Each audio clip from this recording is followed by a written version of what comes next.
iniciar o livro de Êxodo hoje. E aí, viram mesmo que eu? Ou é só eu que estou sentindo? Isso não está na fita. Isso não está na fita. Portanto, fita não é igual. Traga os novos. Porque vamos estudar aqui coisas básicas da nossa fé. Quantos aqui tem um novo convertido na sua célula? Deixa eu ver, erga a mão. Seriamente. Então você está comprometido a trazê-lo aqui. Todo domingo. Para estudar as verdades básicas da palavra de Deus. Vamos ler Êxodo capítulo 1. São estes os nomes dos filhos de Israel que entraram com Jacó no Egito. Cada um entrou com sua família. Verso 5. Todas as pessoas, pois, que descenderam de Jacó foram 70. José, porém, estava no Egito. Faleceu José e todos os seus irmãos e toda aquela geração. Mas os filhos de Israel foram fecundos, aumentaram muito e se multiplicaram. Grandemente se fortaleceram, de maneira que a terra se encheu deles. Entremente se levantou um novo rei sobre o Egito, que não conhecera José. Ele disse ao seu povo: eis que o povo dos filhos de Israel é mais numeroso e mais forte do que nós.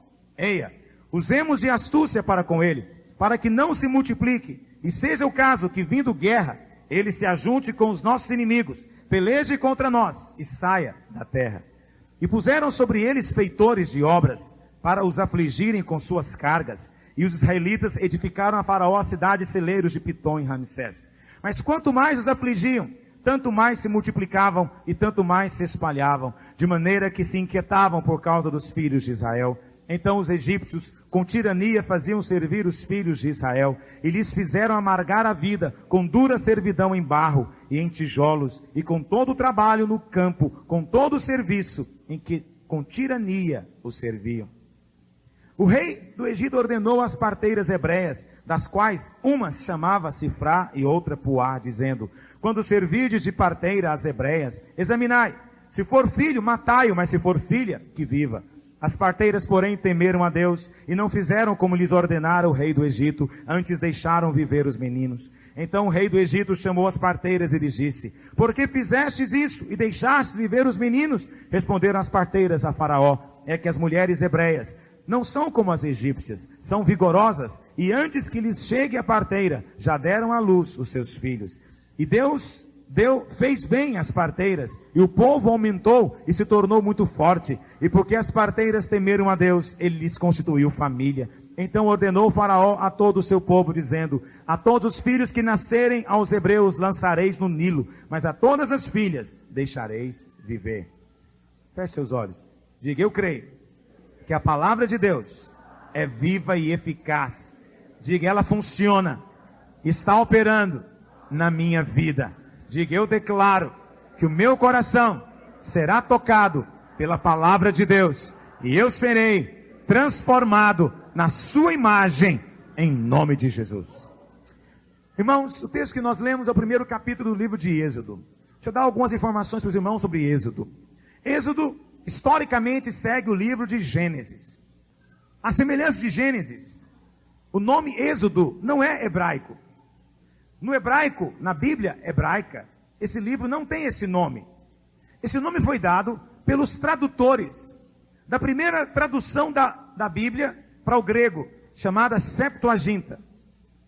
O Velho Testamento, mais ou menos no segundo século antes de Cristo, foi traduzido para o grego por 70 sábios judeus.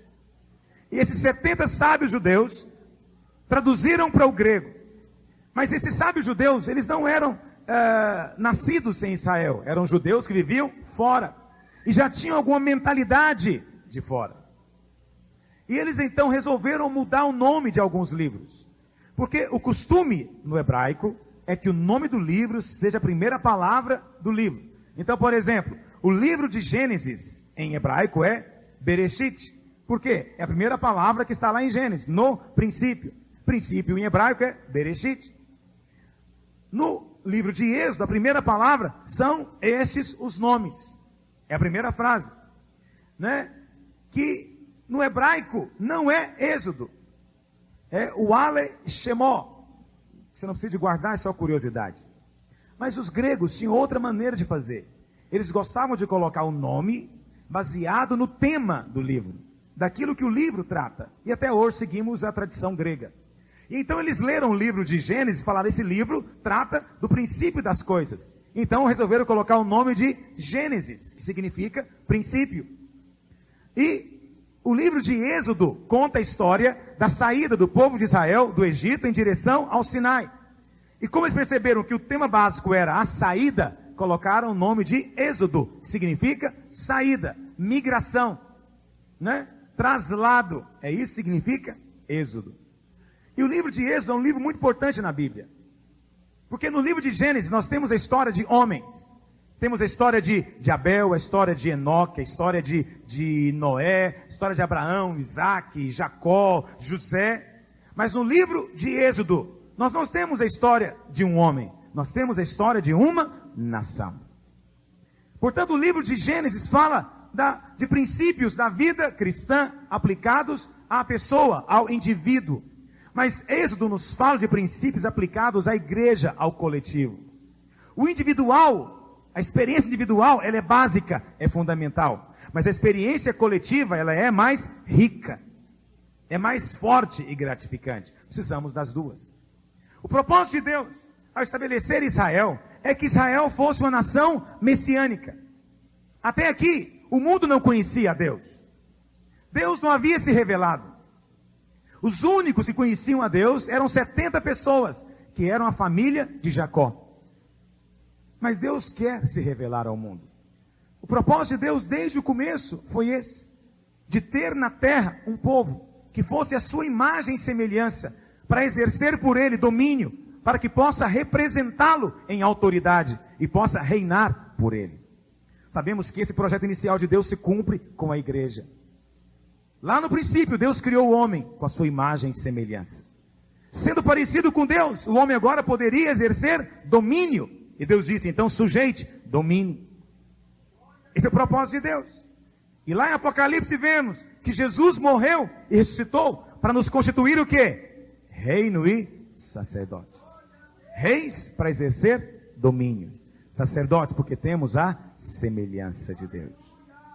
Mas o propósito de Deus para se cumprir, Deus tem que se revelar na história. Diga, a revelação de Deus é progressiva. Deus não se revelou de uma vez. O que nós conhecemos hoje, nem se compara com o que o povo conhecia na época do livro de Êxodo. Não sabiam nada, não sabiam nem o nome de Deus. Nem Moisés sabia quem era Deus. Deus apareceu para ele e ele falou, quem que é o Senhor? Como é que é o nome do Senhor que fala comigo? Então, a revelação de Deus foi avançando no decorrer da história, até chegar no ápice, na plenitude, que foi na vinda do Senhor Jesus Cristo. Hoje nós somos uma geração privilegiada. Eu diria que somos a geração mais privilegiada da história, porque hoje o conhecimento bíblico se multiplicou e as revelações são abundantes. E nós temos experimentado isso aqui. Os irmãos têm provado da revelação de Deus neste lugar. Tem ou não tem, irmão? Então, nesse processo de se revelar, Deus resolveu então ter para si uma nação. E essa nação é a nação de Israel. E aqui no capítulo 1 de Êxodo nós vemos como começou. Eu gostaria de ver alguns princípios com você nesse capítulo 1. Primeiro princípio, Deus tem um propósito, mas o diabo quer impedi-lo.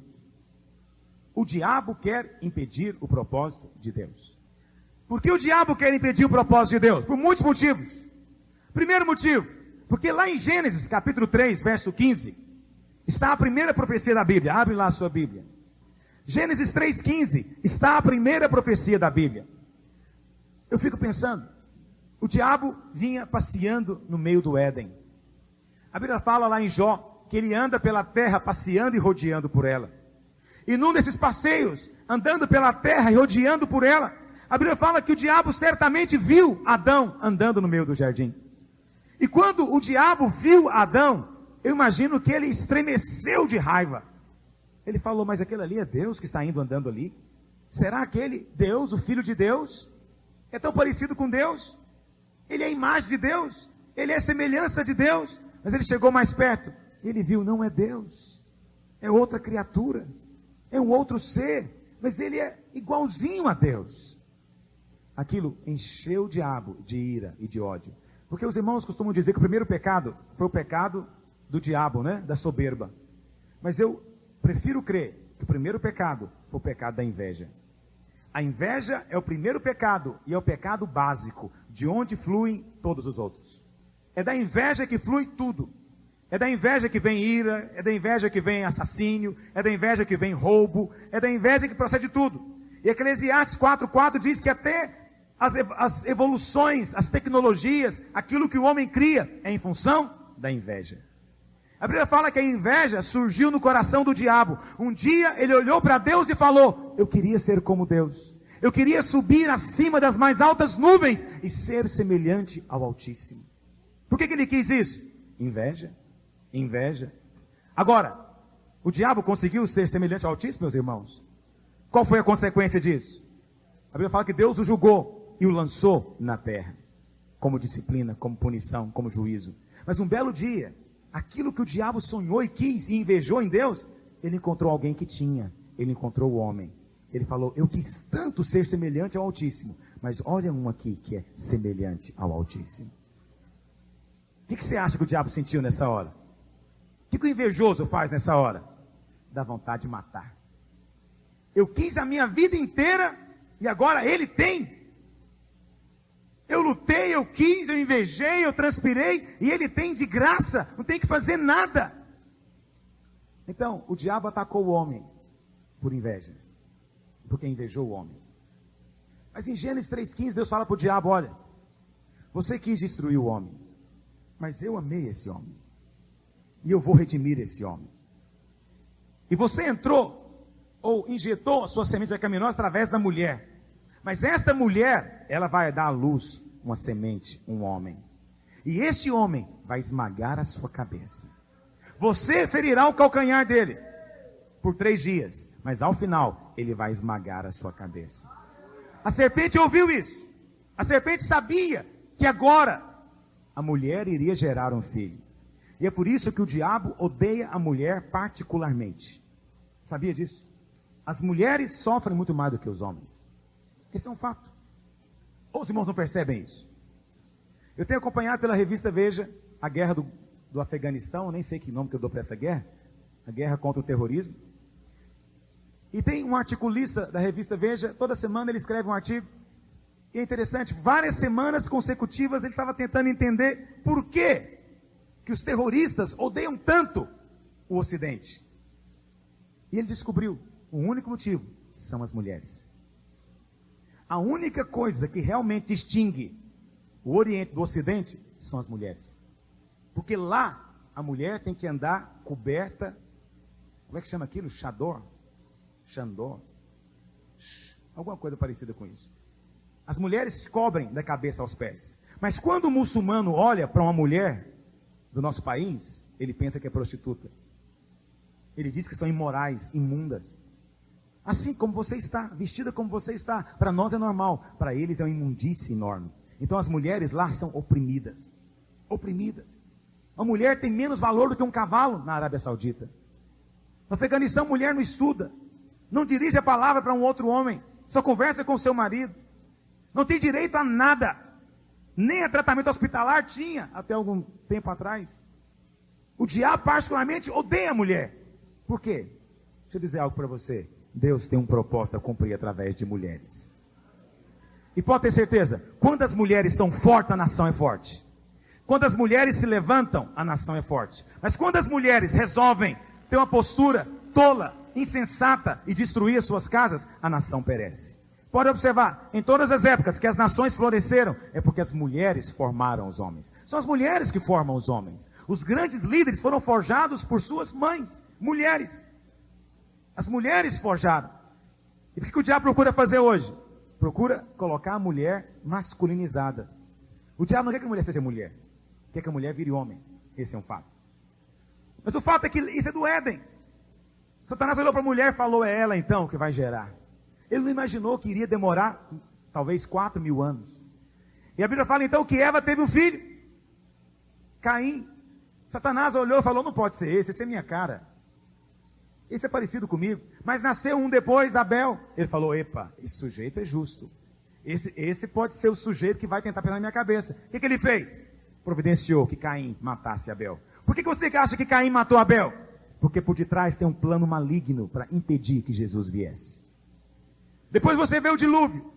Haviam duas linhagens na terra: os filhos de Deus e os filhos dos homens. Satanás sabia que dos filhos dos homens não iria vir o Messias. O Messias teria que vir no meio dos filhos de Deus. Teria que vir de Sete, de Enos, de Enoque. O que o diabo faz então? Mistura tudo.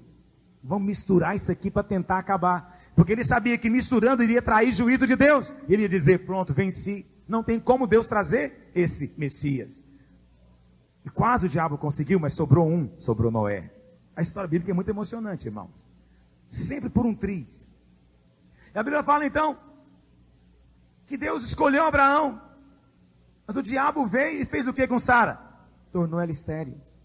Eu estou vendo Deus dizendo para Abraão que vai abençoar todas as famílias da terra através dele. O diabo não é bobo. O diabo falou: é o filho de Abraão, o Messias. Então o que ele fez? Tornou Sara estéril.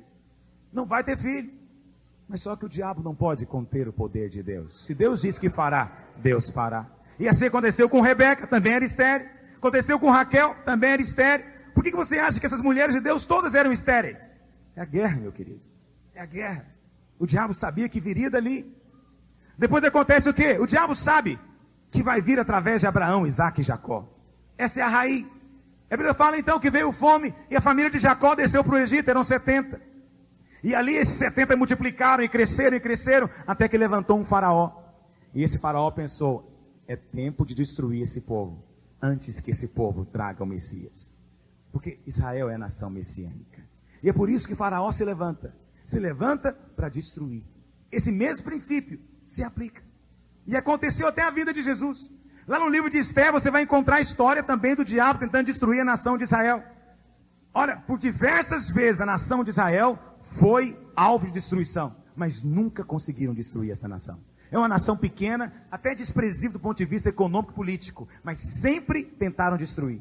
No livro de Esther, o sujeito criou uma lei, permitindo para cada vizinho matar o seu vizinho judeu. Livremente. Pode. Isso aqui é uma lei maligna. Deus levanta Esther. Na época que Jesus veio, o que Herodes fez? Mandou matar todas as crianças de 3 anos para baixo. O diabo não é onisciente, ele não sabe das coisas. Então ele é obrigado a fazer essas carnificinas, porque ele não sabe quem é. E nem ficou sabendo quem era Jesus, a não ser no dia em que ele veio andando e João se levantou e disse: eis aí o Cordeiro de Deus que tira o pecado do mundo. Aí o inferno falou: então é esse, ele veio. É esse. Vamos ter que matar ele agora. Percebe? Há uma linha de guerra por toda a Bíblia. Nabucodonosor tentou destruir Israel. Entendeu? Os assírios, os caldeus tentaram destruir Israel. Vários povos tentaram, nunca conseguiram. E até hoje estão tentando. Porque Jesus vai voltar também. Não só por causa da igreja, por causa de Israel também. Israel trouxe o Messias uma vez e vai trazer segunda vez. Por isso você não vai cansar de ver Israel no noticiário. Enquanto você for vivo, ou enquanto o Senhor não voltar, você vai ver Israel no noticiário. Não vai passar. Não vai passar. Até que vejam vir o príncipe da paz. Só quando o príncipe da paz vier, haverá paz na terra da Palestina. Porque ele vai trazer a paz. Porque hoje aquela terra está debaixo de maldição. Hoje há uma maldição sobre aquela terra. Qual é a maldição? Mataram o Filho de Deus. O sangue do Filho de Deus caiu naquele terreno. E eles disseram que vem uma maldição. É uma maldição. A maldição que tem lá é que não vai faltar espada até o dia que ele voltar e pisar sobre aquela terra de novo. No dia que ele pisar, a bênção de Deus virá. E então haverá o milênio, o governo do príncipe da paz. Quantos dizem aleluia sobre isso? Mas tudo isso está aqui. Em Êxodo começa isso. Então, se levanta esse príncipe maligno, Faraó. O livro de Êxodo é um livro de tipos, ilustrações. Não dá para ficar dando aula para os irmãos como no seminário. Minha ideia aqui é de inspirar você. Mas eu quero falar para você entender. O livro de Êxodo é um livro que você deve estudar ele de maneira ilustrativa. Não de maneira literal. O livro de Êxodo é como se fosse uma grande parábola. Onde tudo tem um significado. O Egito tipifica o quê? O mundo. Faraó aponta para quem? Israel aponta para quem? Para nós. Entendeu? Então, você vê, tudo aqui é simbólico. Vamos entender esses símbolos. Primeiro, o Egito. O Egito tipifica o mundo. Diga isso para o seu vizinho. O Egito tipifica o mundo na Bíblia. Guarde isso com você. O Egito tipifica o mundo. O Egito tipificando o mundo. Faraó é quem manda no Egito. Faraó aponta para quem então, meus irmãos? Para Satanás. Agora, existem na Bíblia 3 tipos do mundo. Não é só o Egito. O Egito, para ser completamente entendido, tem que ter 3 símbolos na Bíblia. Porque na Bíblia nada é por acaso também. Os números são simbólicos na Bíblia. O número 3 significa também algo completo. A maneira de Deus. E para descrever completamente o que é o Egito, Deus lança mão de 3 símbolos. O primeiro está lá em Gênesis. É Babel. E se você quiser ler depois em casa, está lá em Gênesis, se não me engano, capítulo 11. É o 11 mesmo. Lá tem a história de Babel. Babel simboliza o mundo? Sim.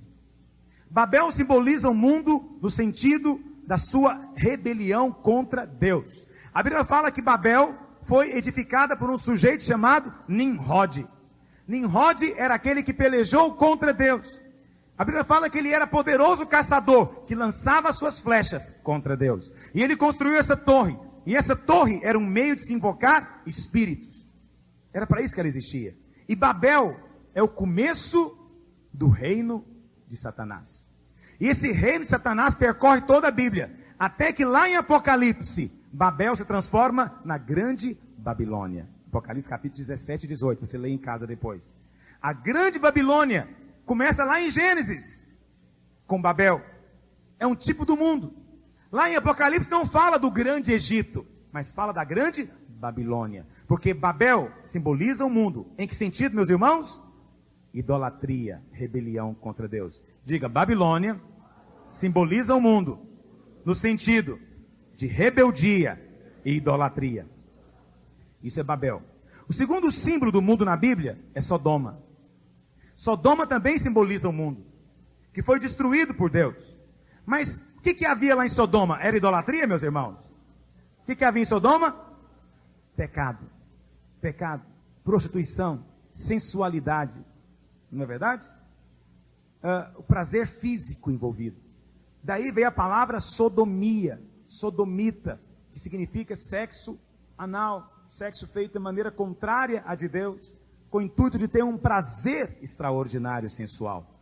Isso é Sodoma na Bíblia, também simboliza o mundo. Mas o Egito é o símbolo que Deus escolhe aqui no livro de Êxodo. Ele não escolheu Babel nem Sodoma. Babel, Deus resolveu confundir as línguas. Sodoma, Deus resolveu destruir com fogo do céu. Mas Deus permite que o seu povo seja gerado aqui no Egito. E o que simboliza o Egito? Egito não simboliza rebelião contra Deus. Egito não simboliza pecado contra Deus. Egito não simboliza idolatria. Sabe o que o Egito simboliza? Egito simboliza diversão, entretenimento. Entendeu? Prazer no sentido bom da palavra, não é? Prazer de conhecer, de viajar, de comer, de sair, de divertir. É isso que simboliza o Egito. O Egito não tem um significado desagradável. O Egito simboliza as coisas boas que há no mundo. Entende? As diversões, entretenimentos. Para Deus, isso é Egito. Deus disse que nós estamos no mundo. E vivemos no Egito.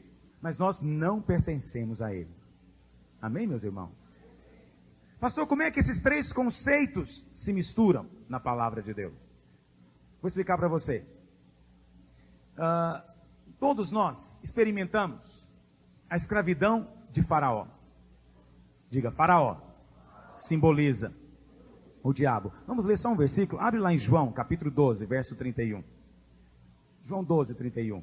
Talvez alguém não acredita que o diabo é o príncipe deste mundo, mas ele é. João 12, 31. Olha o que diz. Chegou, os irmãos acharam?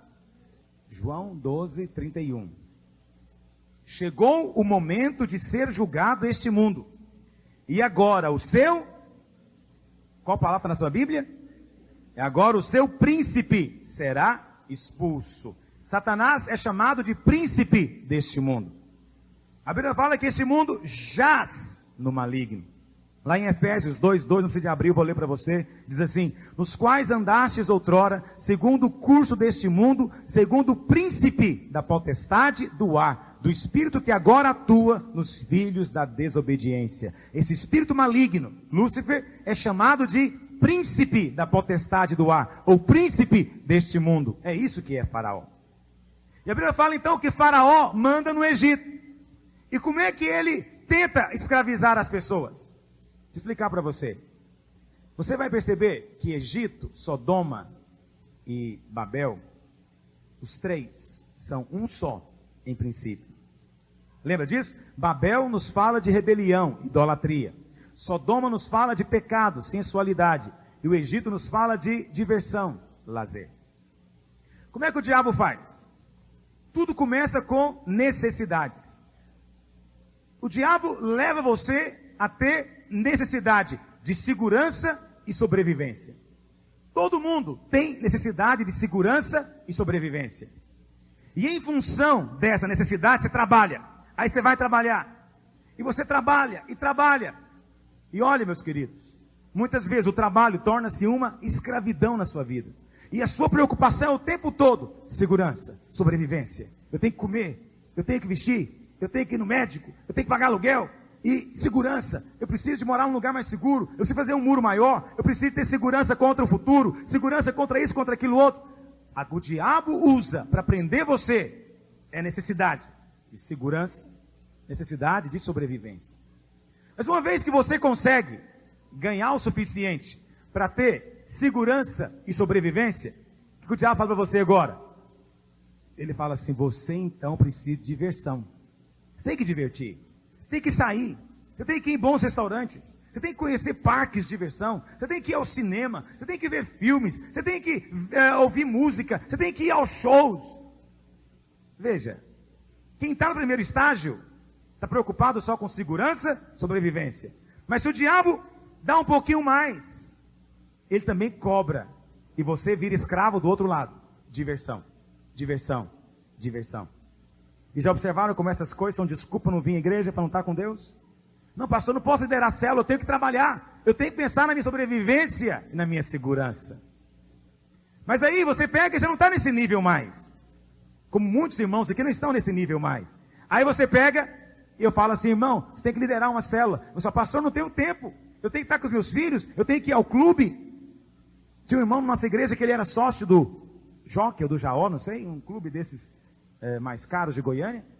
E eu dizia para ele: irmão, você tem que ter que liderar uma célula. Ele dizia: pastor, eu não posso, eu pago caro naquele lugar, e eu já comprometi com meu filho é prioridade, então nós vamos lá tal e tal dia. Percebe que isso é escravidão do diabo? Nada contra ir no clube, me entenda bem, mas às vezes o diabo usa isso para prender você. Não deixe que nada disso impeça você de servir a Deus, porque se impediu, você ainda é escravo do Egito.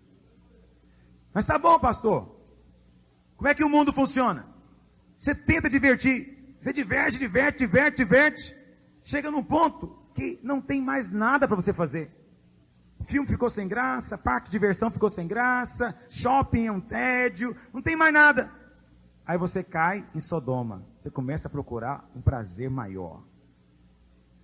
Não os irmãos aqui, mas quem está no mundo fica atrás de um prazer maior. Aí ele já está atrás de ter uma relação sexual com alguém, ele já está atrás de uma experiência radical, ele está atrás de sentir alguma coisa na droga, ele quer beber algo, ele quer sentir algo.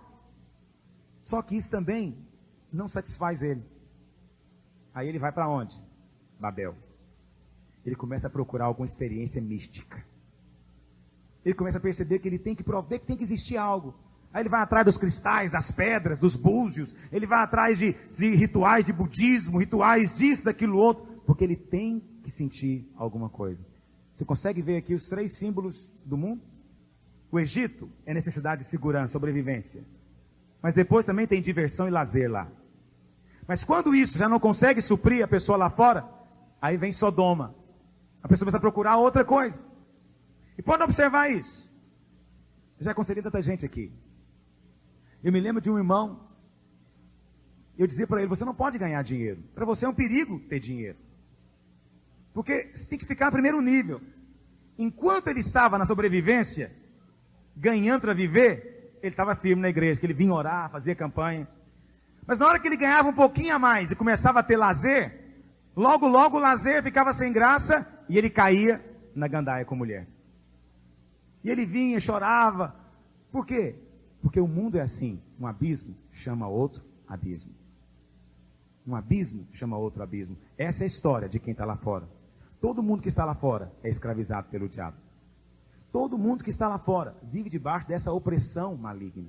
Eu sei que você pensa em opressão maligna apenas como coisas do tipo ficar possesso, cair para trás, fumar o canto da boca, né? Gritar. Não. Deixa eu dizer algo para você. O seu trabalho pode ser uma escravidão na sua vida. A segurança e sobrevivência pode ser na sua vida escravidão quando vem a ansiedade.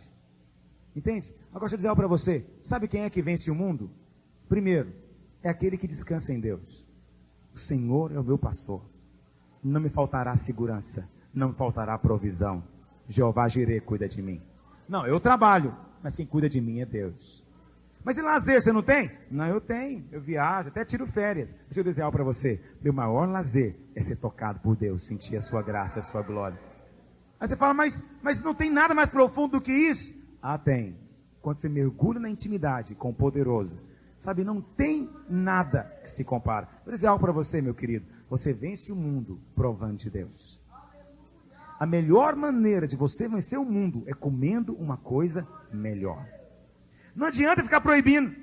Proibições são inúteis. Olha para cá, deixa eu te contar uma história. A Alzirene está aqui, ela gosta muito de me contar história. Vou contar uma história. Me lembro, há um tempo atrás, eu tenho um cunhado, hoje a filha dele é crente, é uma bênção. Mas a filha dele estava numa fase difícil, 12, 13, 14 anos de idade.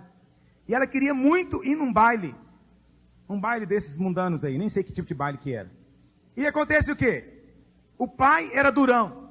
Dizia, não vai, não deixa, está proibido. A mãe era maleável. Não adianta ficar proibindo, deixa a menina aí. Ela vai, vê que não presta e desiste e volta. Pergunto a você, qual dos dois está certo? O pai ou a mãe? Hã? Quem acha que é o pai que está certo? Vocês ouviram o que eu falei? Quem ouviu o que eu falei? Vou repetir de novo, os irmãos não estão me ouvindo. Os irmãos estão aonde, meu Deus do céu? Vem para cá, fica perto de mim. Pastor, falhou, vamos de novo. Vou te repetir de novo.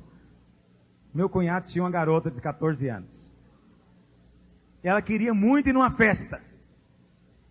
E o pai, durão, todo mundo crente. O pai falou, não vai, ela é crente, eu proíbo, não vai em lugar nenhum. A mãe falou, o que é isso? Proibir não adianta, deixa a menina aí, porque ela vai esquecer disso. E ele dizia, não, eu vou proibir ela de ir para ela esquecer também disso. O pai proíbe, para a menina não ser contaminada com o mundo. A mãe fala, deixa aí que ela decepcione e acaba logo com isso. Quem não acha que estão certos? O pai está certo? A mãe está certa? Quem acha que nenhum dos dois está certo? É porque você não tem filho. Aposto que erguer a mão, tudo jovem solteiro, não tem filho. Sabe nada de criação de filho. Mas eu concordo com vocês, nenhum dos dois vai conseguir o objetivo. Por quê? O pai vai proibir. O que acontece quando a água é proibida? Fica doce, diz Provérbios. Até a água tomada escondidas é doce. É muito melhor no baile escondido do que ir o pai sabendo. É ou não é? Quando o pai proíbe, ele só aumentou o gostinho da coisa. Bom, mas e a mãe? Vamos ser francos, irmãos. Essa mãe é uma insensata. Como é que a mãe fala? Deixa aí que aprende. Aí ela vai no baile funk, é violentada, estuprada lá, aprendeu tudinho, não aprendeu? O que os irmãos acham dessa mãe? Os irmãos, como conselheiro, vou dizer uma história para os irmãos. Tá bom, pastor, os dois estão errados, então faz o que com essa menina? Vou te contar então a minha ilustração que me ocorreu no dia. A minha filha mais velha, quando era pequena, um dia ela pegou uma faca. Ela pegou a faca. Na hora que ela pegou a faca, eu fiquei paralisado. Eu pensei, se eu correr atrás dela para tomar a faca, o que pode acontecer?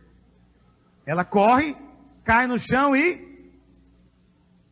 Então, é bom ir correr atrás? Não é bom.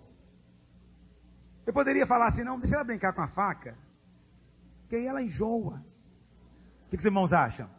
Esquece a faca, pode também? Percebe que é o mesmo caso? Quem tem ouvido, entenda.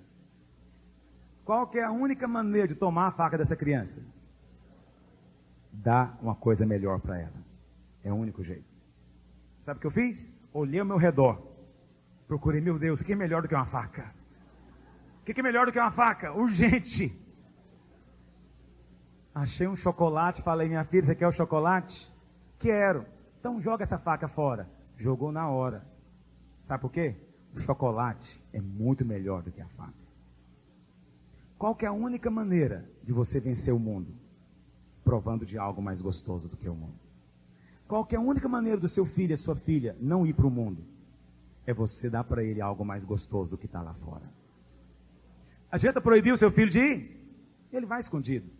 Adianta autorizar ele a ir? Você está pecando se você fizer isso. As duas coisas não resolvem. A única maneira é você provar de algo mais gostoso e falar para ele, vem comer junto comigo também. É muito melhor. Quantos têm tido essa experiência que podem dizer amém sobre isso? Pastor, e se ele não quiser? Deixa eu dizer algo para você. É porque não provou ainda. Porque quando prova, ninguém rejeita a Deus. Ninguém rejeita. A graça de Deus é irresistível. Sabia disso? A graça de Deus é irresistível. Se você ama a Deus, se você não quer saber por que você ama. Tudo é questão de atitude. Tudo é uma questão de postura. A gente ouve muito por aí, o pessoal dizendo, o pastor trabalha demais, fica fora de casa tempo demais, esse menino vai crescer e vai ter raiva da igreja, porque só fica na igreja. É essa postura que a gente ouve por aí. Minha esposa estava me contando uma história esse tempo atrás, de um missionário, que saiu de casa para pregar o evangelho. E porque para onde ele ia? Era um lugar perigoso, com doença, malária e tudo mais. Ele foi sozinho e deixou a esposa e o filho. Mas ele foi. E ficou muitos anos. E acabou morrendo com a malária. E o povo poderia dizer, esse menino vai crescer revoltado. Esse menino deve ter raiva de igreja, missionário, de tudo. Mas o que a mãe dizia para o menino? Ela dizia para ele, seu pai foi lá porque Deus mandou. Foi fazer uma coisa muito importante. E quando o menino cresceu, o que ele foi ser? Foi ser missionário. E perguntaram para ele, por que você quer ser missionário? Ele falou, porque um dia meu pai saiu de casa e deixou aquilo que ele mais amava, que era eu e a minha mãe, para fazer isso. Então, porque isso deve ser muito importante para ser feito. Eu quero fazer também. Tudo é questão de postura, de atitude. Seus filhos vão querer aquilo que você quer. Seus filhos vão desejar aquilo que você deseja. Vão valorizar aquilo que você valoriza. Quantos dizem amém nessa tarde, nessa manhã? Isso é tão fácil de entender. Agora percebe que eu estou falando de coisas básicas da fé? Eu quero que você traga os novos para me ouvir domingo de manhã. Porque eu estou ensinando aqui verdades básicas, coisas básicas, que normalmente eu não falo na igreja. Mas que é importante que eles ouçam, porque estão começando agora a vida cristã. Amém, meus irmãos? Vamos continuar na Bíblia. Acompanhe na sua Bíblia. Irmãos, estão cansados? Olha o que diz mais. Como é que o diabo escravizou o pessoal? Olha o que diz no verso 10. Eia, usemos de astúcia para com eles. A maneira como o diabo escraviza o mundo é esse. Primeiro, com astúcia. As coisas do diabo nunca são declaradas, as claras, explícitas. Pode ter certeza. O diabo não tem interesse de mostrar a cara dele, não. O diabo não quer que as pessoas vejam a cara dele nas coisas. Eu sei que alguns irmãos ficam tão preocupados, né? Com religiões do tipo satanista. Deixa eu dizer algo para você. Religiões satanistas não têm futuro. Porque o diabo não tem interesse de que as pessoas vejam ele assim. Entende? Na verdade, é muito melhor para o diabo que ninguém acredite nele. Todo mundo acha que ele é uma imaginação, uma invenção. Esse é que é o fato. O mundo, lá no mundo as pessoas são tratadas com astúcia. Segura o seu filho perto de você. Ele está entrando, não deixe que ele fique andando. Segunda coisa, olha o que diz ainda mais, no verso 14. Verso 14 ainda não, verso 10 ainda. Eia, usemos de astúcia para com ele, para que não se multiplique. E seja o caso que vindo guerra contra nós, saiam contra nós, né? Se juntam aos inimigos. Verso 13. Então os egípcios com tirania faziam servir os filhos de Israel. Tirania aqui é rigor. Irmãos, ímpio vive mal demais. Olha para você ver. Ímpio sofre demais. É horrível o que ímpio sofre. Primeiro, já viram como o ímpio vive cheio de ressentimentos e ódios, justiça dentro de si? O diabo fala para ele, você não pode perdoar. Você foi injustiçado. Você não pode deixar isso passar em branco. Você tem que voltar lá e dar o troco. Você não vai engolir sapo. O que acontece com o ímpio? Vive cheio de nó na garganta, de angústia e opressão. É ou não é, meus irmãos? Aí o diabo fala para ele, vai pro bar, vai divertir. Aí vai pro bar, enche a cara, a mulher briga com ele, chega em casa, a coisa fica pior do que estava. É ou não é? Aí ele fica com raiva da mulher também e fala, vou arrumar outra mulher. Essa mulher é difícil demais. Aí ele vai atrás de outra mulher. Aí a vida fica pior ainda, porque ele fica com duas famílias. Além de ter cuidado da mulher dele, ainda cuida da mulher nova que ele arrumou. E fica com filhos com o anterior e com filhos com o que está agora. Se você não acha que isso é escravidão, não sei o que é escravidão mais. Tem algo mais infernal do que isso? E aí é o aniversário da filha, do casamento anterior. Aí a filha fala, no meu aniversário, a fulana não entra. Aí o pai é obrigado a ir sem a esposa, ter que ficar do lado da esposa antiga, e a menina emburrada do lado, e todo mundo fazendo de conta que está feliz. Tem um lugar pior do que esse a se viver, meus irmãos? Um lugar só de aparência. Todo mundo preocupado em ter para aparecer, preocupado em saber para aparecer, cheio de simulações, ostentações, para ter status. Não posso mostrar que eu estou em dificuldade, então gasta, sem poder para manter as aparências. Tem vida pior do que essa, irmãos? Se isso não é tirania maligna, eu não sei mais o que é. Se você tem vivido assim, o diabo está oprimindo a sua vida ainda. Entende o que eu estou dizendo? Não precisa de comprar, mas sai, compra a si mesmo. Um dia eu conversava com uma irmã, que ela tinha mais de 100 par de sapatos na casa dela. Eu falei, por que isso? Ela falou, não sei, quando eu saio, eu sei o que é isso. É o tirano, que te obriga a comprar. Você nunca vai usar, mas você gasta. Para quê? Para a sua vida ficar ruim, no inferno. Você vê aquele tanto de sapato. Meu irmão, sem sapato numa casa só causa transtorno. O marido fica com raiva, não tem onde enfiar aquilo, não tem onde guardar, estraga, não quer dar para ninguém também. Tem que construir um compro sapato. Entende o que eu estou dizendo, irmão? Isso não é um inferno? E você vê o ímpio sentado no barzinho na esquina, parece que ele está feliz lá, né? Eu passo às vezes de domingo, vindo aqui para o culto, no caminho tem um ou dois barzinhos, eu fico olhando eles lá sentados, eu falo, tadinho. Meus vizinhos me olham de terno, 5 horas da tarde, e falam assim, esse cara é infeliz demais, olha aí. Esse pastor vive mal demais. Mal sabem eles quem é que vive mal nessa história. Eu sou livre, meus irmãos. Eu sou livre. Eu não tenho que comprar, não tenho que vender. Minha vida é um livro aberto, não tem nada para esconder.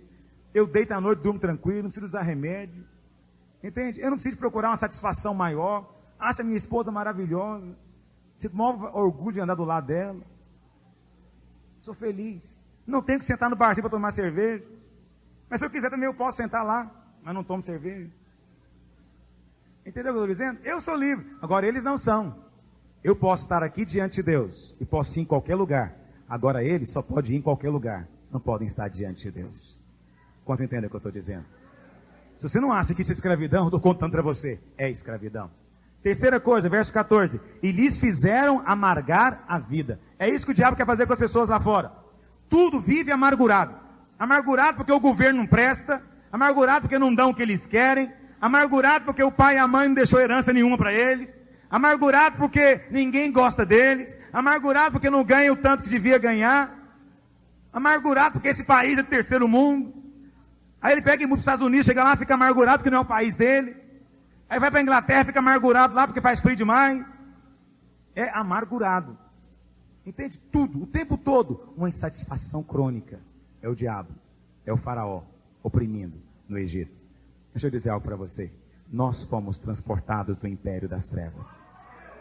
Diga, eu já fui transportado do império das trevas para o reino do Filho de Deus. Você não é mais escravo do diabo. Você não tem mais que aceitar a tirania maligna. Você não tem mais que aceitar aquela amargura de alma. Você não tem mais que aceitar viver em função das coisas do mundo. O mundo tem que ser algo passado para você.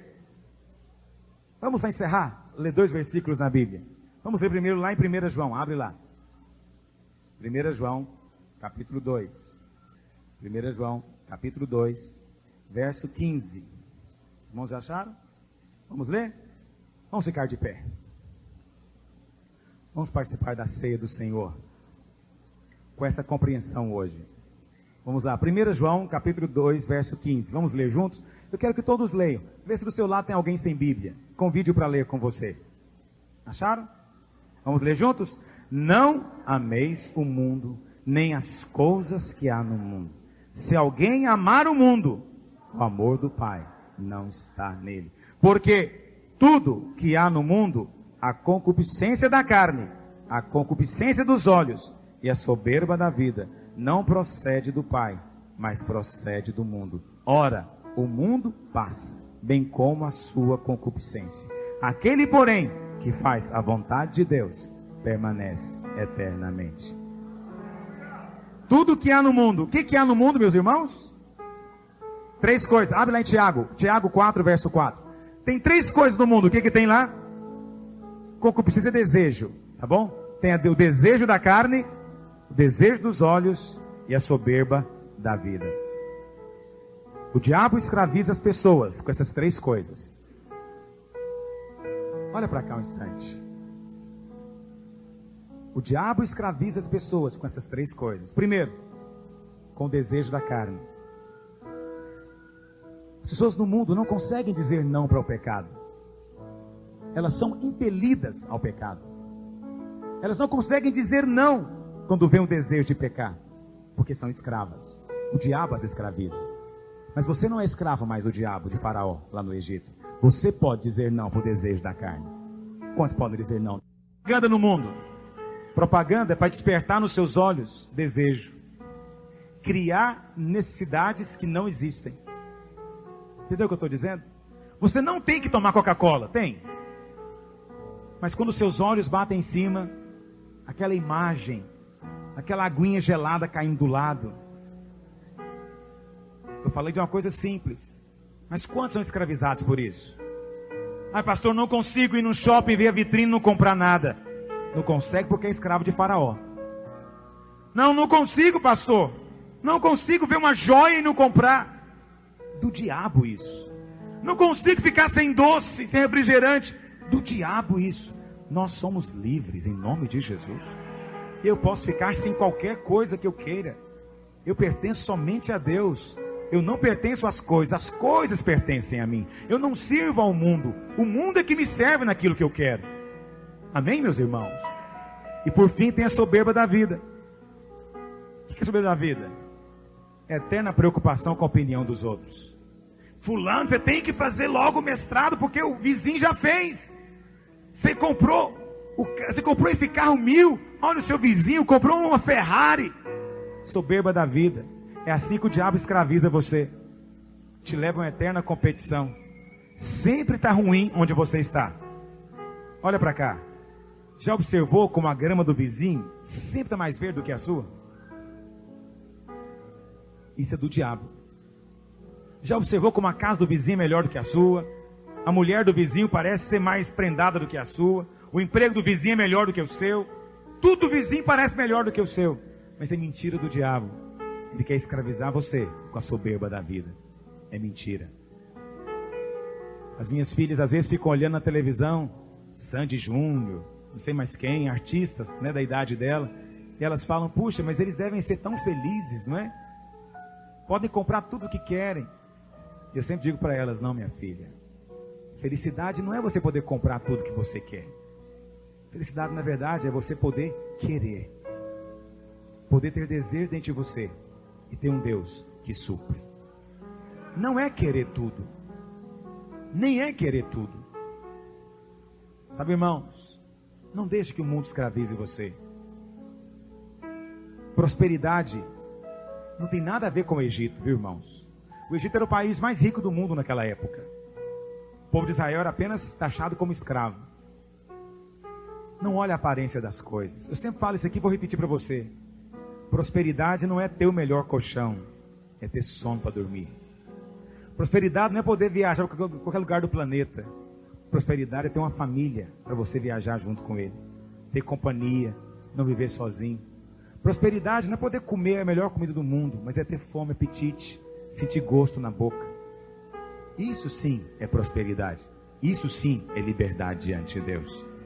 E lá em Tiago, capítulo 4, versículo 4, vamos ler juntos? Olha o que diz.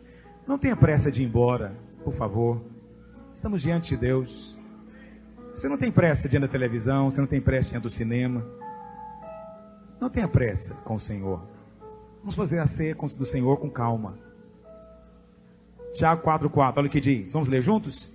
Infiéis, não compreendeis que a amizade do mundo é inimiga de Deus? Aquele, pois, que quiser ser amigo do mundo, constitui-se inimigo de Deus. Nossos valores são outros. Eu não quero ser amigo do mundo. Eu não quero falar para agradar o mundo. Eu quero falar para agradar o meu Deus. Quero viver para agradar o meu Deus. Porque fomos feitos seus filhos. E como filhos, não somos mais escravos de ninguém. Amém, meus irmãos? Somos filhos de Deus. Feche seus olhos. Põe sua mão no seu coração. Diga em nome de Jesus. Nessa manhã, eu quebro, pela fé, em o nome de Jesus, toda a cadeia de Faraó, toda a escravidão do Egito, toda a escravidão de Sodoma, toda a escravidão de Babilônia, sobre a minha vida, eu comando agora, saia, caia por terra, seja quebrada, em nome de Jesus.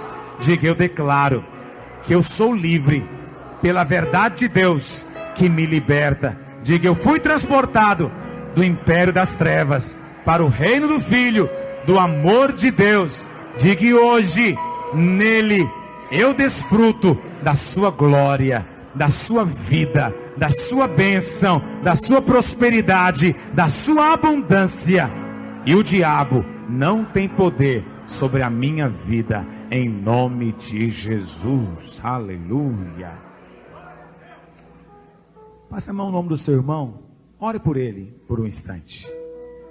Fala, irmão, o pecado não vai ter domínio sobre você. Os servos vão estar distribuindo já, podem ir distribuindo. Deixem um pão comigo aqui.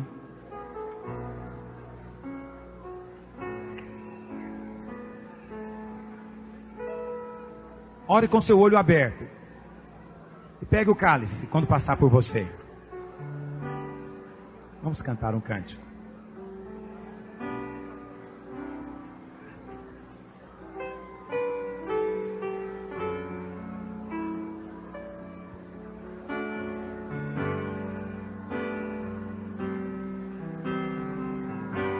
Tua presença é real. Aleluia. Aqui neste lugar,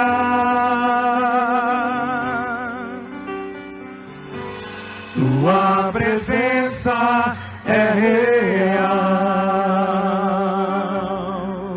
Aleluia, Jesus. Aqui neste lugar. Mais uma vez, tua presença é real. Tua presença é real. Diga isso em fé. Aqui neste lugar,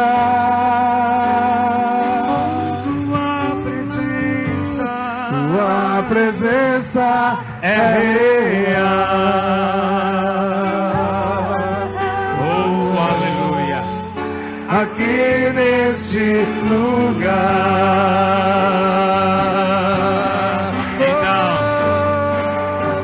Então adorarei.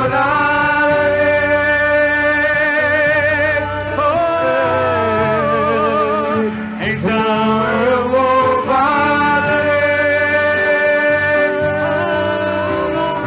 Senhor. Então me renderei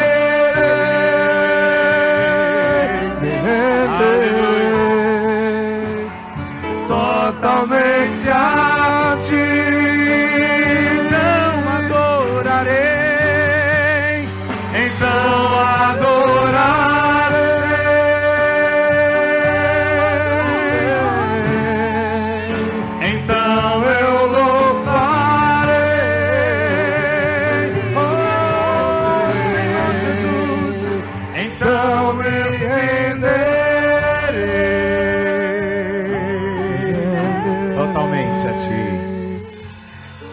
totalmente a ti.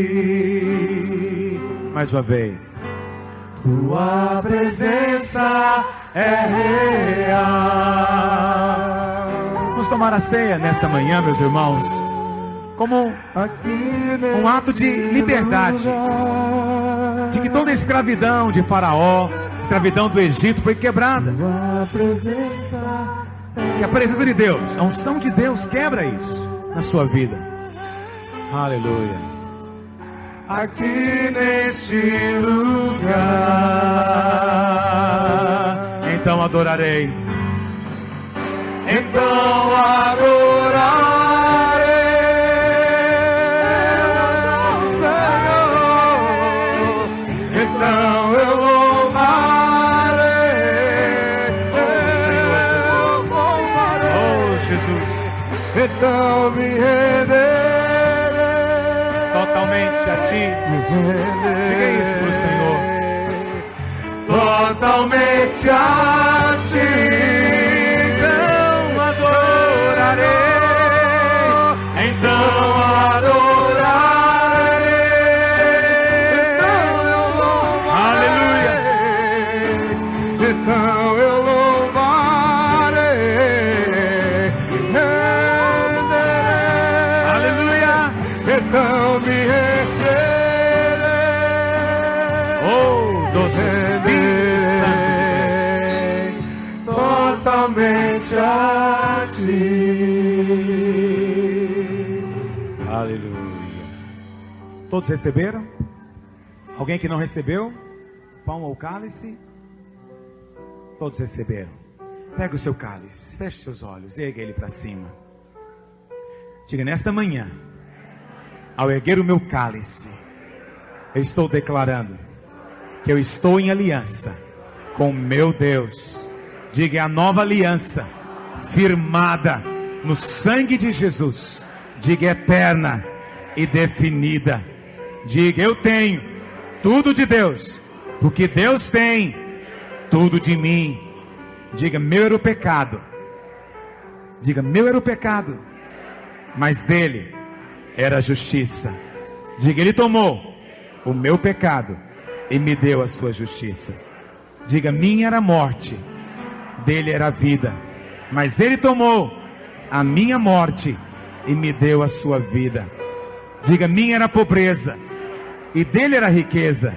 Diga: mas ele tomou a minha pobreza para que eu pudesse ter a sua riqueza. Diga: eu era apenas um filho de homem e ele era filho de Deus, mas ele se tornou um filho do homem para que hoje eu seja filho de Deus. Diga: minha era a cruz, dele era o trono. Diga: mas ele tomou a minha cruz para que eu pudesse me assentar com ele no seu trono. Pega o seu pão. Diga: eu creio que sou membro do corpo de Cristo. Diga: o Senhor Jesus é o herdeiro de Deus. Diga: tudo pertence a Ele, toda autoridade, todo poder, tudo que existe no céu, na terra, em todo o universo. Diga: é herança dele. Diga: e eu fui feito filho de Deus, e eu sou co-herdeiro com o Senhor Jesus. Diga: hoje tudo que é dele também é meu. Diga: eu sou de Cristo e Cristo é de Deus, e Deus habita no meu espírito. De olhos fechados ainda. Senhor Deus, nessa manhã, quando o teu povo comer este pão, beber este cálice, quero pedir para o Senhor: quebra o ciclo vicioso do pecado. Senhor, que eles saibam dizer não às tentações do inimigo. Senhor, que aqueles que têm estado presos ao temperamento, Senhor, ao consumismo, à avareza, à inveja, a outros desejos, Senhor, que nessa manhã eles possam experimentar a plena libertação. Também te peço, Senhor, que quando eles tomarem este cálice, seus olhos se abram e eles vejam que não é por causa das nossas obras, mas por causa da tua graça, que somos teus filhos participantes da tua herança, em nome de Jesus. Participe agora do pão e do cálice, nessa fé. Se quiser compartilhar com seu vizinho, diga: estamos unidos no só corpo.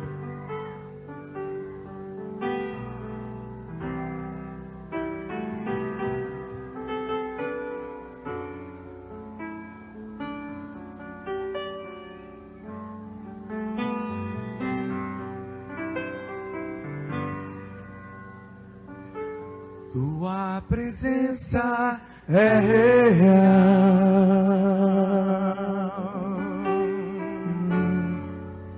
aqui neste lugar.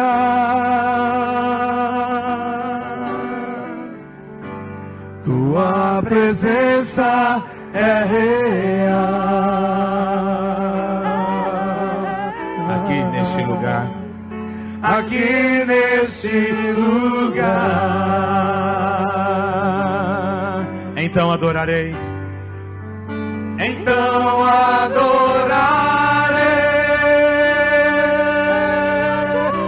Aleluia. Então eu louvarei. Dê um abraço e um beijo em quem está perto de você. Diga para ele: irmão, tem uma semana de vitória. Então me render, me render, me render, me render, me render, me render, me render.